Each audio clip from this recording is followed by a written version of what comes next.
The moving truck pulled up to 42 Maple Street just as the sun began to rise. Jae-yun Park stood on her new driveway, checking items off her list as the movers carried boxes into the large two-story house. At 38 years old, she had finally achieved her dream. Becoming the mayor of Oakwood Heights, the house was just a nice bonus that came with the job. Across the street, Karen Thompson peeked through her curtains. She had lived in this neighborhood for 20 years, and she knew everyone who belonged here. This new person definitely did not fit in with the usual residents of their perfect little community. Harold. Karen called to her husband, who was reading his morning newspaper. Someone's moving into the old Miller house, and you won't believe what I'm seeing. Harold didn't look up from his paper. The new mayor, probably. Town council mentioned the house comes with a physician. Jae-yun smiled as she watched the movers carefully carry her grandmother's antique mirror. The mirror had been in her family for 3 generations, surviving their journey from Korea to America. Her parents had kept it safe while she studied at Harvard Law School, and now it would hang in her new home. But Karen pressed her face closer to the window. She doesn't look like a mayor. The election was 2 months ago, dear, Harold replied, still focused on his newspaper. Everyone knows Jae-yun Park won. Outside, Jae-yun directed the movers with her boxes marked OFIs. These contained her most important possessions, her law degree, family photos, and the certificates from her years as a corporate lawyer.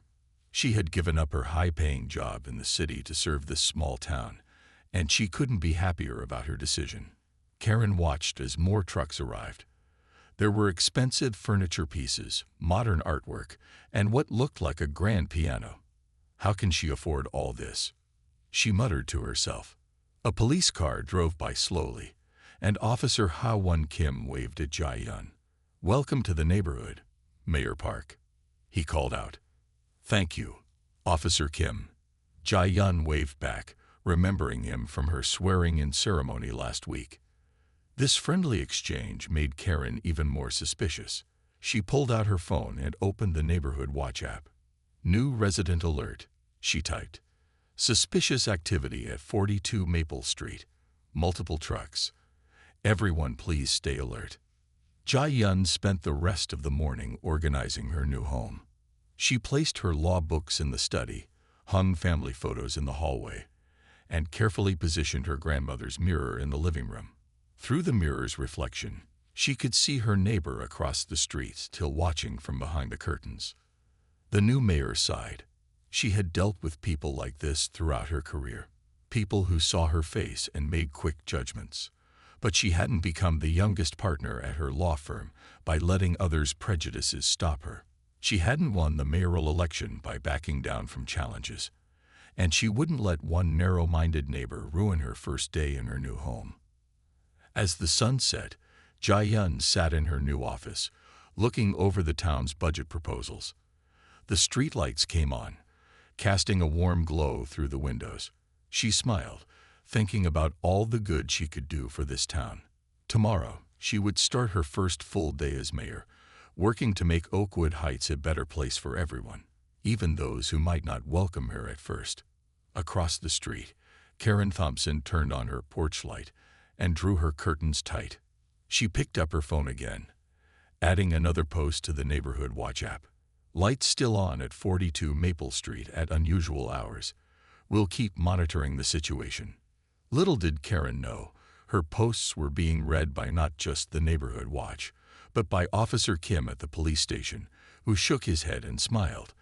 This was going to be an interesting year in Oakwood Heights indeed. 1 week had passed since Jae-yun Park moved into 42 Maple Street.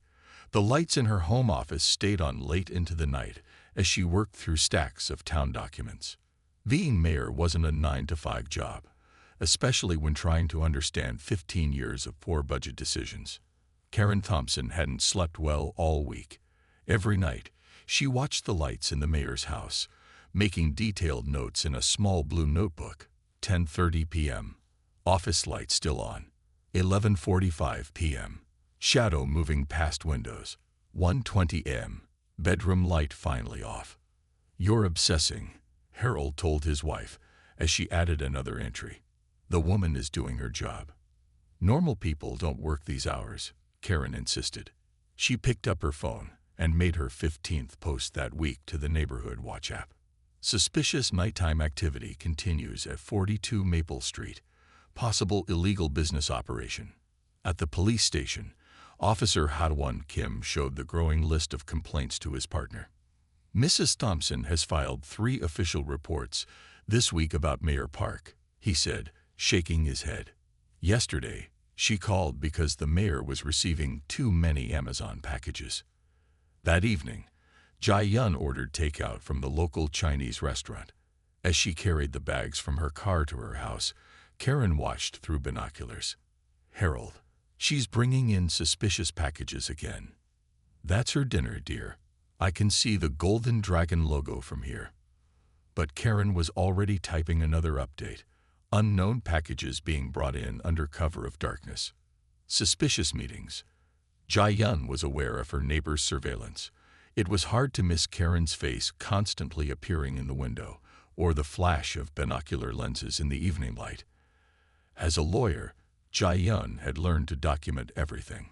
She kept her own notebook, recording each incident with times and dates. The situation grew worse when Jai-yun's college friend, Min-ji Cho, visited for the weekend. They sat in the backyard, drinking tea and speaking in Korean. Karen immediately called the Neighborhood Watch hotline. There's a gathering at 42 Maple Street, she whispered into the phone. They're speaking in code. I can't understand what they're saying. The operator sighed. Mrs. Thompson, people are allowed to speak languages other than English in their own backyard.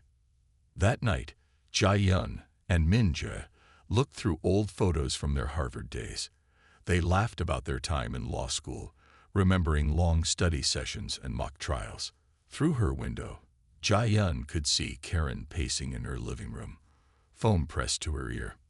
Should we invite her over? Min-ji suggested. Maybe if she got to know you. Jai-yun shook her head. I've dealt with people like this before. Sometimes you have to let them work through their own issues. The next morning, Jai-yun left early for a town council meeting. Karen watched her load several binders into her car. Emergency update, she posted. Suspicious documents being transported. Possible evidence being removed. Officer Kim, who was driving by on his morning patrol, stopped at Karen's house. Mrs. Thompson, he said gently, those are budget reports for today's council meeting. It's being broadcast on local TV if you'd like to watch it. But Karen wasn't listening. She was too busy taking pictures of Jai-yun's license plate, convinced she had uncovered something sinister. Little did she know, her actions were building up to a confrontation that would change their quiet neighborhood forever. The morning sun shone brightly as Jai-yun Park stepped into her front yard. She had planted new flowers last weekend, and they needed watering.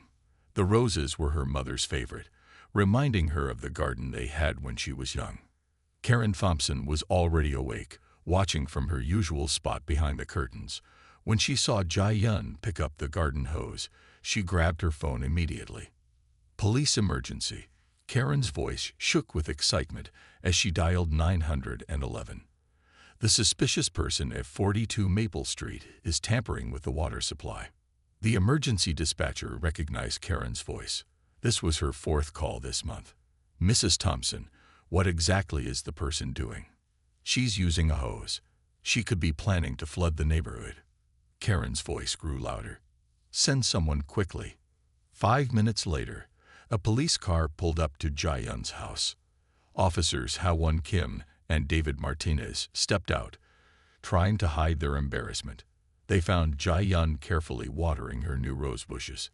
Good morning, Mayor Park, Officer Kim said politely. We received a call about suspicious activity with a garden hose. Jai-yun smiled, still holding the hose. Let me guess. Mrs. Thompson called. Before Officer Kim could answer, Karen marched across the street. She pointed at Jai-yun with a shaking finger. Officers, I want you to arrest this woman. She doesn't belong here. Officer Martinez stepped forward. Ma'am, this is Mayor Park. She lives here. That's impossible. Karen's face turned red. The mayor wouldn't live in our neighborhood. The mayor wouldn't be out here doing yard work. Jae-yun turned off the water and faced Karen directly. Mrs. Thompson, I am the mayor of Oakwood Heights. I won the election 2 months ago. I've been trying to be patient with your surveillance and your calls to the police. A small crowd of neighbors had gathered on the sidewalk. Some were filming with their phones. Among them was Sun-Mi Lee, a reporter from the local news station, who happened to be jogging by. This is outrageous. Karen's voice grew louder. I've lived here for 20 years. I know everyone who belongs here, and you. Choose your next words very carefully, Mrs. Thompson, Officer Kim warned. Jae-yun raised her hand calmly. It's all right, Officer Kim. She turned to Karen. Mrs. Thompson, would you like to come inside for a cup of coffee? We can talk about your concerns like neighbors should. Karen stepped backward, shocked by the invitation. I don't. She looked around at the watching crowd, at the police officers, at the reporter taking notes. Reality began to sink in. Or perhaps, Jae-yun continued, you'd like to see my Harvard law degree, my mayoral certificate, the keys to City Hall. I keep them in my office, the one you've been photographing every night. The silence that followed was broken only by the sound of water dripping from the garden hose and the clicks of phone cameras. Karen's face had turned from red to pale white as she realized her mistake. Sun-Mi Lee stepped forward with her press badge. Mayor Park, would you care to comment on this incident? Jae-yun looked at her frightened neighbor, then at the gathering crowd. The next few words she spoke would set the tone for her entire term as mayor. She took a deep breath, knowing that sometimes the hardest part of leadership was choosing grace over satisfaction. The video spread across social media within hours. Sun-Mi Lee's news report played on every local channel. Mayor Jae-yun Park confronted by neighbor while gardening. The footage showed everything. Karen's accusations, the police response, and Mayor Park's calm invitation for coffee. At the police station, Officer Ha-won Kim filed his report about the incident. His phone kept buzzing with messages from other officers who had seen the video. The chief of police called an emergency meeting to discuss the situation. This isn't just about one neighbor anymore, the police chief said, looking at the growing number of news vans outside the station. The whole country is watching our town now. Meanwhile, Karen Thompson sat in her living room with the curtains fully closed. Her phone wouldn't stop ringing. Friends, family members, and even her book club members had seen the video. Harold turned off the TV after watching Sun-Mi Lee's report for the 3rd time. I didn't know, Karen whispered, holding a cold cup of tea. How could I not know she was the mayor? You never attended the town meetings, Harold reminded her gently. You didn't watch the election debates. You didn't even read the town newsletter I bring home every week. Outside Karen's house, reporters gathered with their cameras and microphones. Sun-Mi Lee stood in front of her news van, reporting live. Local resident Karen Thompson called the police on Mayor Jae-yun Park this morning, claiming suspicious activity. The suspicious activity in question. The mayor was watering her roses. At City Hall, Jae-yun's phone rang constantly. Her assistant could barely keep up with the calls from national news networks, civil rights organizations, and other mayors from across the country. The town council scheduled an emergency meeting for that afternoon. Mayor Park, Councilman Tae-ho Lee said during the meeting, how do you want to handle this situation? Jae-yun looked around the council chamber. Every seat was filled with concerned citizens. She noticed some of her neighbors from Maple Street, though Karen's seat remained empty. This incident isn't just about me, Jae-yun began, her voice clear and steady. It's about every person who has ever felt unwelcome in their own community. We have an opportunity here to make real changes. In the back of the room, Sun-Mi Lee took notes rapidly. She had covered many stories in her career, but this one felt different. This wasn't just about conflict. It was about transformation. As evening approached, Jae-yun returned home to find her front yard filled with flowers. Neighbors had left them throughout the day, along with cards and notes of support. She picked up one card that read, "We're glad you're here, Mayor Park." Across the street, Karen watched through a small gap in her curtains as Jai-yun collected the flowers. For the first time, she saw not a suspicious stranger, but a neighbor picking up gifts from her community. She watched as Officer Kim drove by slowly, checking on the mayor's safety. "What do I do now?" Karen asked Harold, who was writing an email apologizing to the neighborhood association. "Maybe," he suggested, looking at his wife with kind eyes, "you should take her up on that coffee invitation." The sun set on Maple Street as news vans packed up for the day. Tomorrow would bring more coverage, more discussions, and more decisions. But for now, in the growing darkness, two houses faced each other across the street, one full of light and flowers, the other quiet and dim, both waiting to see what the new day would bring. The town council chamber had never been so full. Every seat was taken, and people stood along the walls. The emergency meeting was scheduled for 7 in the evening, but by 6, the room was already packed. Officer Heartwarming Kim and his team managed the crowd that spilled out into the hallway. Jai-yun Park sat at the center of the council table, reviewing her notes. She had changed from her gardening clothes into a professional dark blue suit. The roses she had been watering that morning felt like they belonged to a different lifetime. Councilman Tae-ho Lee opened the meeting. "We are here tonight to address the incident that occurred this morning on Maple Street," he announced. The room fell silent. "Mayor Park has requested to speak first." Jai-yun stood up, adjusting her microphone. She could see Sun-li Lee in the front row, her camera ready. The national news networks had set up their equipment at the back of the room. "Thank you all for coming," Jai-yun began. "This morning's events have brought attention to our town, but not the kind of attention we want. However, we can use this moment to create positive change."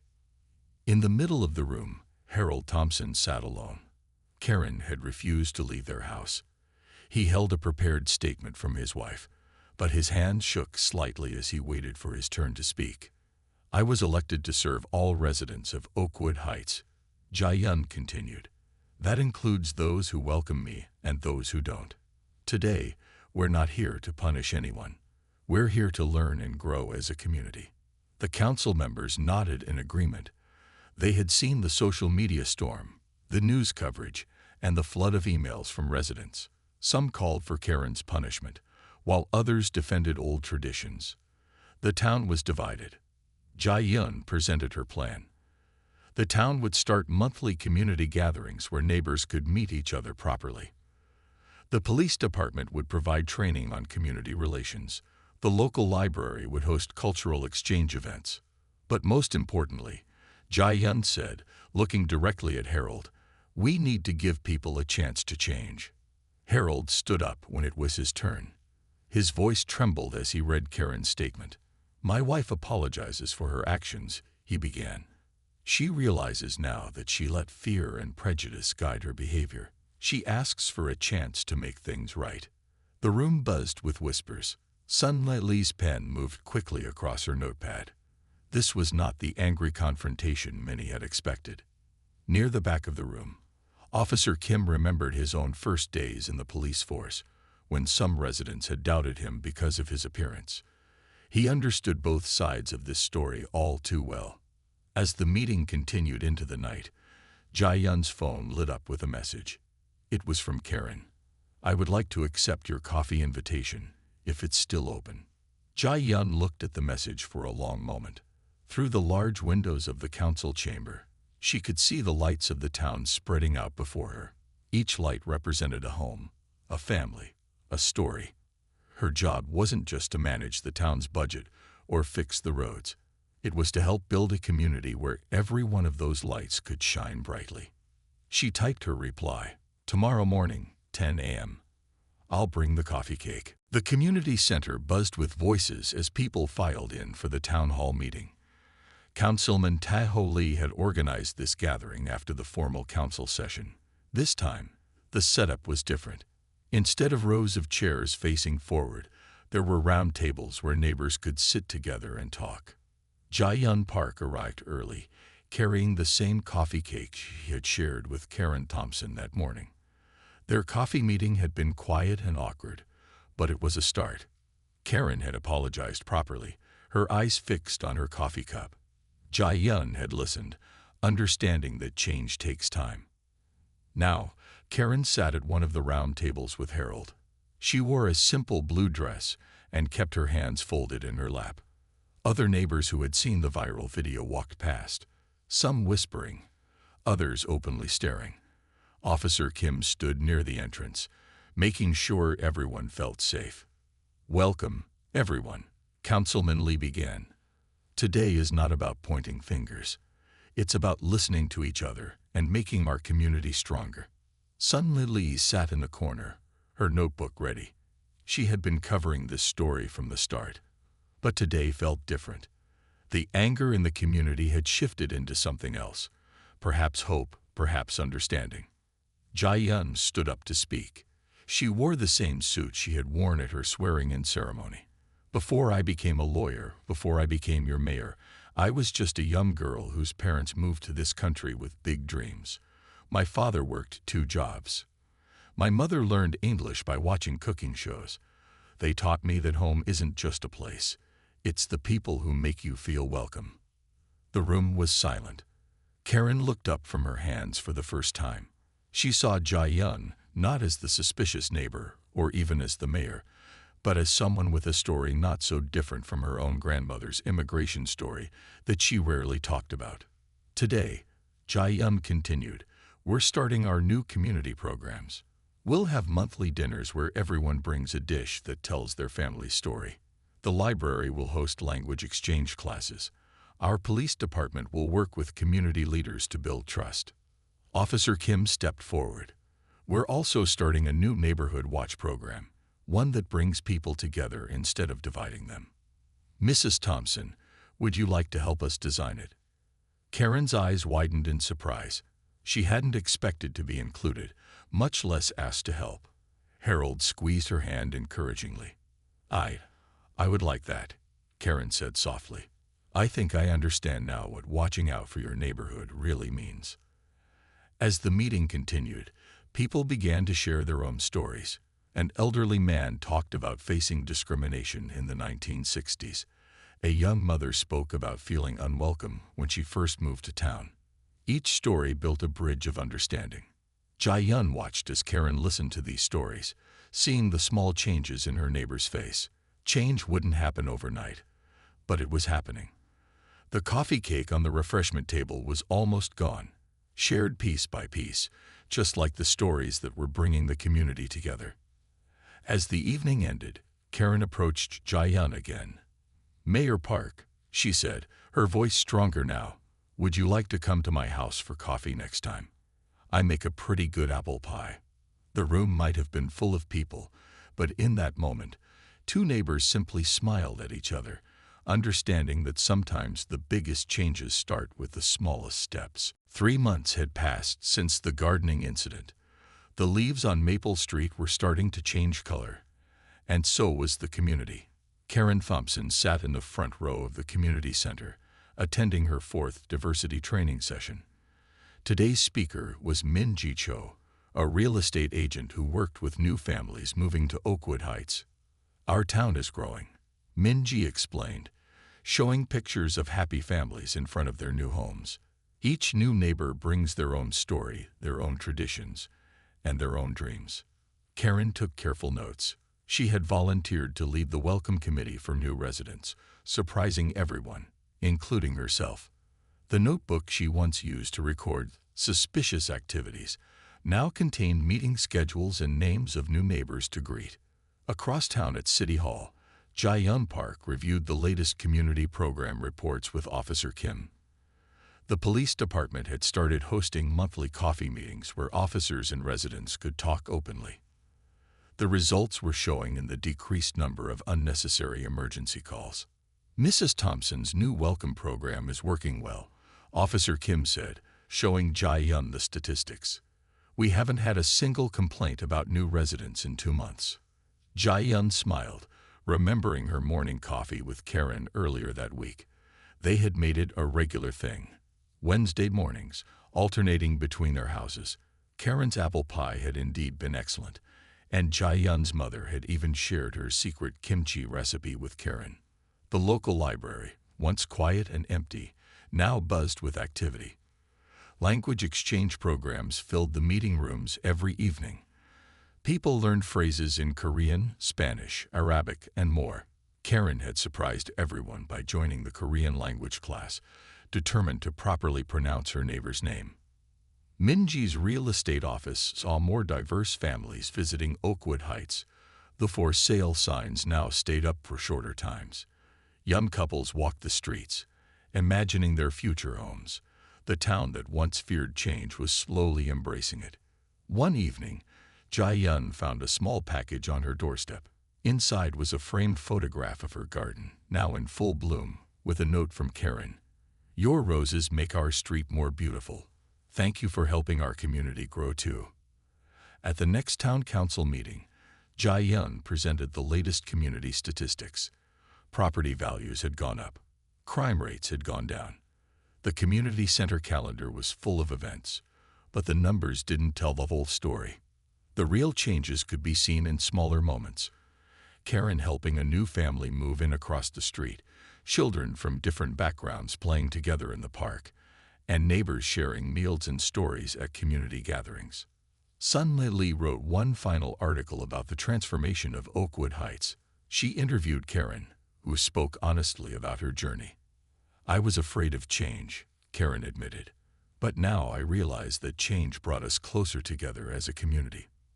That evening, Jae-yun watered her roses as the sun set.